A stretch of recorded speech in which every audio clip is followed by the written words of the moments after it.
Well, good evening and welcome to News Sources with me, James Smart and Dennis Onsarigo. First, the stories making headlines at this hour. Tributes to the former Kenyan First Lady Lucy Kibaki, who died this morning, are continuing to pour in. Lucy died while undergoing treatment at the Bupa Cromwell Hospital in London. Announcing the death of the former First Lady and condoling with the family, President Uhuru Kenyatta said Mrs. Kibaki will be remembered for her immense contribution in the development of the country. Former President Daniel Arap Moi mourned Lucy's death, saying Kenya had lost a dedicated individual who played her role well in serving the public. Opposition leader Raila Odinga, on the other hand, described the late as a great pillar in the Grand Coalition government. Kisumu Governor Jack Ranguma and CORD supporters were tear-gassed earlier today as they marched towards IEBC offices in Milimani in Kisumu in a bid to kick out the IEBC commission officials. Now, business in sections of Kisumu came to a standstill for the better part of the morning as the governor and his hundreds of supporters stormed the IEBC offices. However, police lobbed tear gas canisters and shot in the air to disperse the youth. Now, this came as CORD leaders vowed to hold weekly protests all over the country until the IEBC commissioners quit. Jubilee MPs, led by Kabete's Ferdinand Waititu, have warned that they would go to court to stop CORD leaders from occupying the IEBC offices. All right, and that's the top stories at this hour. We'll have plenty more indeed at the top of the hour. Welcome to News Sources with Dennis Onsarigo and myself. And today it's all IEBC. We're going to discuss being blunt and with all due respect with IEBC. Tonight we're being blunt about an issue that, if not carefully addressed, is likely to see a return of the 2007-2008 post-election violence. Tonight we are talking about the IEBC. In 2007, the country trusted the ECK to deliver a credible election. We all know how that story went.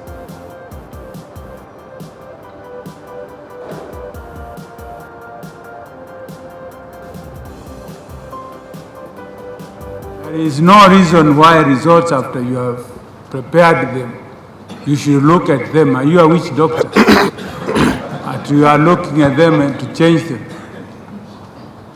So, like you, we are very puzzled, but you want to warn those who are sitting on the results that they are looking for their way home. Not home here. And they will not be accepted in Western countries. Maybe accepted in China. Paul, China, if I say so, and I'm not saying it is bad, but I notice you like business. And these are very good business people who know how to maneuver figures. Because what else can they be doing?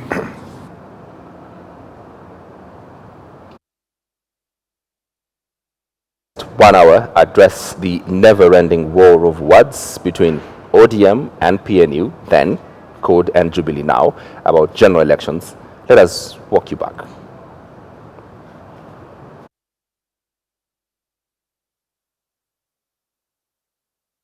All the documents that we have show clearly that Raila Amolo Odinga has 4,215,437 and Honorable Mwai Kibaki has 3,748,261 votes.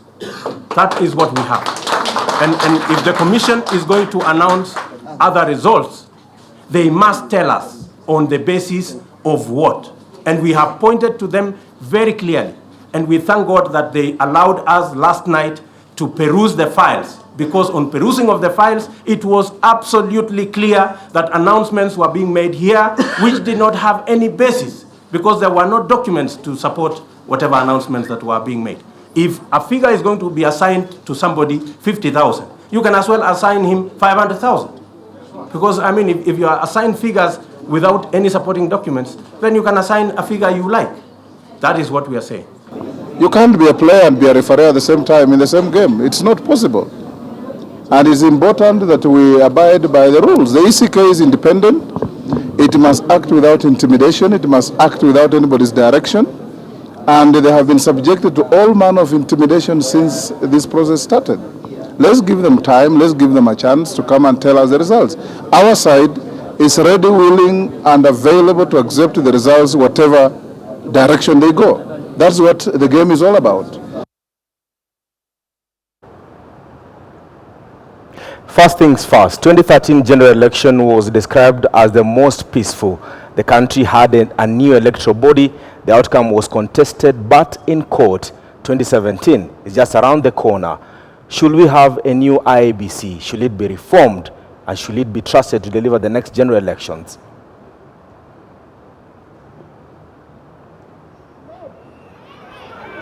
And we will not accept to have a referee in whom we have no faith. Kama IEBC hawaondoki katika ofisi, hatutaenda kwa uchaguzi, and we are capable of stopping this country from going to election. Hawa watu sijui wanasumbuka na IEBC ya nini? Hawa watu wajipange. Wao ni wanashindana na sisi, wawachane na IEBC. IEBC ni mtu tu ya kufika vilimbi. Welcome to News Sources. Our very own James Smart is joining us tonight again. Brilliant. John Girashu from the Nation newspapers. Karibu sana. Thank you. Our very own Roslyn Wabala. Karibu sana. How things change, Girashu? I mean, we have two different individuals talking from different situations. What is your take 10 years later? I think it's interesting that you have Wetangula then, Wetangula now, William Ruto then, William Ruto now. But I think if the question you're asking is whether we should disband the IEBC now, I think there's a way we can do it more elegantly and in a way that we can prevent what happened in 2007. I don't know whether the threat is as real now as it was then, of violence. But I think it's, since these are politicians, they're the ones running for the elections, this is something that we can, or that they can manage and we can pull off without too much fuss. Roslyn, should we disband IEBC as currently constituted? We should allow it to conduct the next general elections. I think both players have raised genuine concerns, because you've seen with the by-elections, both sides, both the government side and the opposition side, have been raising issues about the credibility of the institution. So I think the best thing is that we need to reconstitute it now before we face the elections, because we are seeing the red flags. And if both sides are having little faith in the body, then let us not go to the elections. Then afterward we face an aftermath like what we went through in 2007. Because I remember when we covered 2007, these issues were being raised, and that's why the defunct ECK was sent home. And we formed this one based on an agreement between both sides. But you see now the players have changed, and politicians have perfected the art of double speak, depending on where their bed is bred most. Like you see now the DP is supporting EACC, but you remember in 2007 it was on the other side of the opposition. So I think the best thing now is to let the commissioners either go, or let us bring in people all the sides have faith in. Smart 2007, we had ECK, 2013, IEBC. Are we likely to see a new body in 2017? It's a good question, and as we discuss this, I think one of the things that we should throw in there is that the opinion pollsters, the public opinion pollsters, the church and everyone else has come in and said this is a body that is at its worst in terms of public confidence. And that says something. And I think it's either when we like the church leaders, when, I don't know, when they do prayers for us, or when they give us a platform, to speak on Sundays, and when they actually call a press conference and say, guys, there's a problem here. Can we figure out how to discuss it? Can we figure out how to reform this? Then we throw in a bit of, technicalities here and there. I think the problem is there. It is real. And it's something that I think both political divides should realize, that we should rise above, the petty politics of the day and sort these out. Geracho, you're talking about some elegance of taking these commissioners home or disbanding the entire commission. I mean, what are these steps? Are they in the constitution? Are they there in a national conference? What are we supposed to do? There's a first route, which is the constitutional route. You bring a petition to Parliament against each of the commissioners. You come up with reasons. Then there are hearings at the Justice and Legal Affairs Committee, and a decision is made on whether to set up a tribunal, and which will eventually probably send them home. that is, for me, is the elegant way to do it. But it takes long. It requires a bit of political goodwill from both sides. Which is greatly missing. Which we there? admittedly don't have now. Yeah. But the other route is to do what they did with the ECK, which was come up with a new body. And you remember even Kivuito, Mukele, and the rest of the commissioners had gone to court.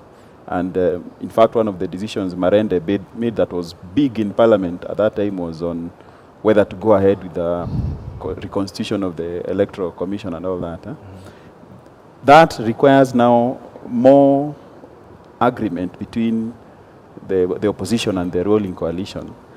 And it also comes at a huge cost to Kenyans, because you'll have to pay off the current commissioners to walk away from their jobs, and then you'll have to somehow set up a team that you can trust, that both sides can trust, to deliver the elections within the 14 months remaining. Rosaline, the current IEBC chairman, Isaac Hassan, is a subject of investigation by EACC. Yeah. I mean, what Ngirachi is saying, it will take us more packs to see them off.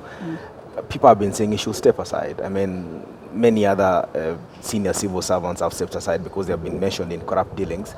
Should he step aside and just gracefully exit the stage and allow the commission to run its term, or allow, again, the two political divides to come up with ways of having disbanded? Okay, whichever way we look at it, it's going to be costly to Kenyans, because one, if we bring the petition to Parliament, we have the tyranny of numbers, and we have to marshal that. Both sides, as much as the Jubilee we've not seen them up there pushing for their removal. I know silently they want them to go, but they're fixing CORD so that when things don't work, then they will say CORD was pushing the IBC to go. Now, if you look at what every stakeholders have talked about, all institutions, in a way, they have issues with the IBC. So in any way, I think Isaac should just step aside, because the people he was with during the interim independent electoral commission and the people he remained with now have been mentioned.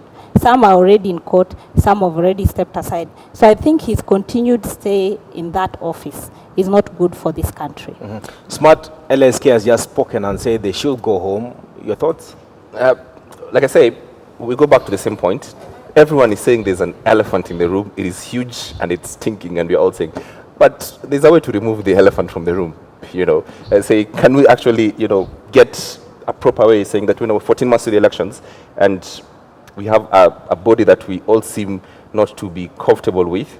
It's a problem. Can we fix it and deal with that issue? Because 14 months is not such a long time as we might want to believe. It is very short if we have to educate Kenyans on exactly what is the electoral processes that we must go. Then there's going to be all politics that is going to get muddled up, through the entire process. It looks like, one of those things that we, as we say, seeing a train, coming and you're running towards it headlong and let's see who gets hurt and gets injured. But as it stands now, the country is not sure which voter register in fact, to go for. You remember that in the Supreme Court 2013, the IEBC said that there were, in fact, about 3 registers. Dennis.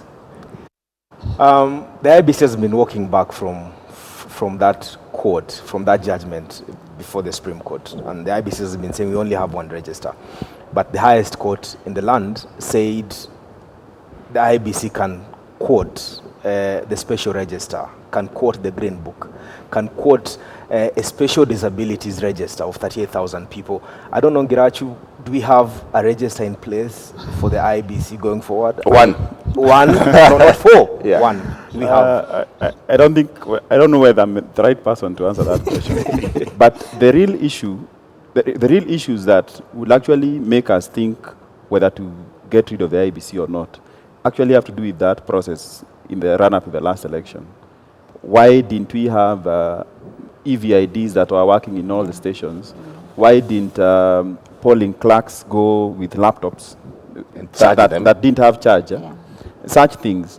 And when you look at like the audit report, special audit of the procurement of the BVR and the EVID, you will see a commission that did not appear quite serious about procuring that equipment and getting it ready in time for the elections, which I think is a substantive issue. What I don't know is whether, and probably the politicians should be able to tell us, those who want them out and those who want them to remain, they should be able to tell us whether we can have another commission that is ready to do a huge general election in 14 months. Or in less, because it will probably take 2 months to clear what we have right now. I'm not sure whether that is possible in Kenya today. Rosalind, Yes. one register, how complex can it be? You know, I think these people started voting, you know, in Greece, ethnic Greece, you know, thousands of years. Yeah. They clearly should have figured out how you can, you know, competently, you know, go to a ballot, vote for someone and get elected. How complex can we be? I think the IEBC slept on the job. That's what I can say. Because this issue of the voter register, there's so many issues that have come up which are artificial technicalities. Because you look at even the parliamentary committee, the Parliamentary Accounts Committee that was investigating IEBC, coming up with a very bad verdict that they should go home. Just tell you that they had 5 years from 2013 to work on that. We are going to the elections next year. Their term is coming to an end. So by then, they should have put everything in order, because by 2013, we put so much and invested so much, and the candidates believed that the elections were going to be credible. But what came out, nobody accepted what came out. So within that time, and they've been coming every single day that we need finances, which we are not seeing. Now, they just in March, they did a bungled mass voter registration, which we paid a lot of money, but for nothing. So because of that, you can see the IEBC is not serious, and the way they talk tells you that they're not serious at all. Girachu, from where you sit, are we likely to go into 2017 with this current IEBC as currently constituted? Remember, in 2013, they said they had made mistakes. Have they had a conference of sorts to explain these were our weaknesses, these are our strengths? Is there political goodwill from the ruling coalition to make sure that they pump in resources and then give confidence to this institution whose confidence is dwindling every single day? I don't think they've done a good job of explaining what went wrong or what did not go very wrong in go very right in 2013, and partly because everyone is after them. There are those in Parliament who want them nailed on the basis of the mistakes they made in procurement in 2013. So they have not really had an opportunity to explain themselves. One of my main issues with them in 2013 was that they were not good at communicating what they were doing. So that even by the time the election was being held, even we in the media had not found out for real whether they were prepared to do the elections. And that's why we were surprised. We were caught off guard that you had laptops that didn't have charge, which for you and I is a basic thing that we do. So That's an interesting point, Girachu. And I think the case, 2013 is an interesting case, given the election we had before, 2007, all right, that we all wanted to give IEBC the benefit of doubt, that they actually know what they're talking about. But most importantly, the peace message in 2013 was more important than IEBC preparedness. So should the media take part of this blame, that we didn't do our due process? No. I have never been of that school of thought, because it's for them to prepare. It's not for us to help them prepare. It's for them to prepare to carry out a credible election. One of the problems you have had in Kenya, and which is manifesting itself now, is that we set the threshold so high for the IEBC that we'll want to be sure that the system they use to transmit the result from the polling station A to the tallying center at Bomas is secure.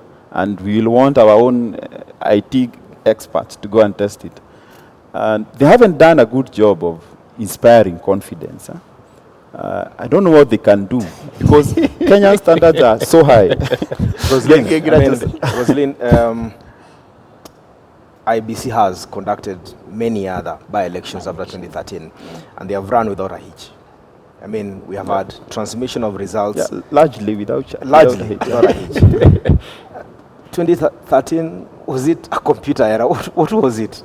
That's why I was saying that the preparedness by IEBC, because you remember all the players trusted in IEBC, and they believe that because we've invested so much, we have bought the modern technology, we are going to get the best. But we didn't get that. And one of the reasons they said that was this was a very complex election.